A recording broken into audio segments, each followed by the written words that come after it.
एक छोटे से शहर में आदित्य नाम का एक युवक रहता था। वह पढ़ाई में ठीक ठाक था, लेकिन उसमें एक बहुत बड़ी कमी थी। वह हर जरूरी काम को टालता रहता था। जब भी उसकी माँ या पिता उसे पढ़ने के लिए कहते, वह हंसकर कहता, अभी बहुत वक्त है, कल से पढ़ाई शुरू करूंगा। यही कहते कहते उसके 3 साल बीत गए। स्कूल के रिजल्ट आए। आदित्य फेल हो गया। घर वालों ने समझाया, बेटा समय की कदर करना सीखो। जो समय आज गया वह फिर कभी लौट कर नहीं आता। लेकिन आदित्य को फर्क नहीं पड़ता। वह शहर गया पढ़ाई करने, लेकिन उसकी आदतें नहीं बदली। दिन भर मोबाइल पर रील्स देखना, दोस्तों के साथ मस्ती करना, हर काम को टालना, यही उसकी दिनचर्या बन चुकी थी। आदित्य के शहर में एक बुजुर्ग व्यक्ति रहते थे, शांत स्वभाव के, गहराई से सोचने वाले और जीवन के अनुभवों से भरपूर। लोग उन्हें ज्ञान बाबा कहते थे। एक दिन आदित्य ने तय किया, मुझे उनसे मिलना चाहिए, शायद मेरी जिंदगी बदल सके। वह बाबा के पास गया। बाबा पेड़ के नीचे आंखें बंद किए ध्यान में लीन थे। आदित्य ने सिर झुकाया और कहा, बाबा मैं हर जगह पीछे रह जाता हूं। मेरे दोस्त मुझसे आगे निकल जाते हैं।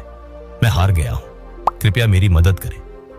बाबा ने आंखें खोली, मुस्कुराए और बोले, बेटा तुम्हारी समस्या यह नहीं कि तुम काबिल नहीं हो, समस्या यह है कि तुम समय की कीमत नहीं समझते।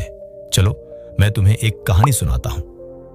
बहुत समय पहले एक राजा था जो प्रजापालक और न्यायप्रिय था। एक दिन वह जंगल में एक गरीब आदमी से मिला। मैले कपड़े, थका चेहरा, निराशा से भरा जीवन। राजा ने पूछा, क्या तुम कुछ करना नहीं चाहते?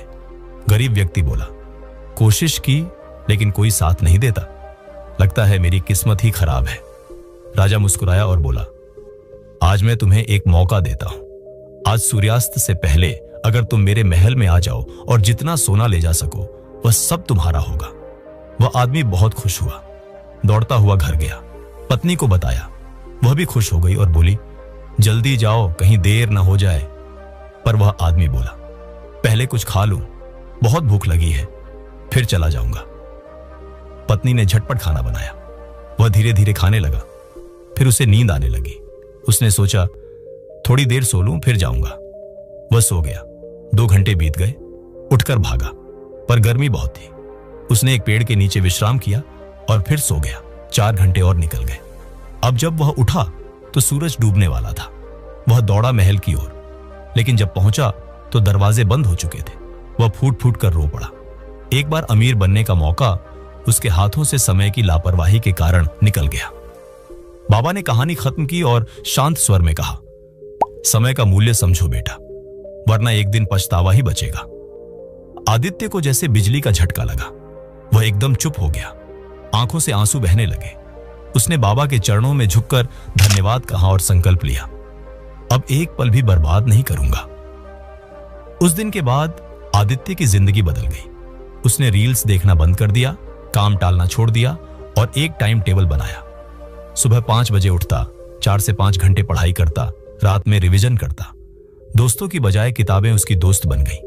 कुछ ही महीनों में उसका आत्मविश्वास बढ़ा, पढ़ाई में निखार आया और वही आदित्य जो सबसे पीछे था अब क्लास का टॉपर बन गया। अगर आपको ये प्रेरणादायक कहानी पसंद आई हो तो इसे अभी लाइक करें और अपने दोस्तों के साथ शेयर करें ताकि वे भी समय का मूल्य समझ सकें। और अगर आप ऐसी ही जिंदगी बदलने वाली कहानियां और रियल मोटिवेशन रोज सुनना चाहते हैं तो अभी हमारे चैनल को सब्सक्राइब करें और बेल आइकॉन जरूर दबाएं ताकि हमारी अगली कहानी आप तक सबसे पहले पहुंचे।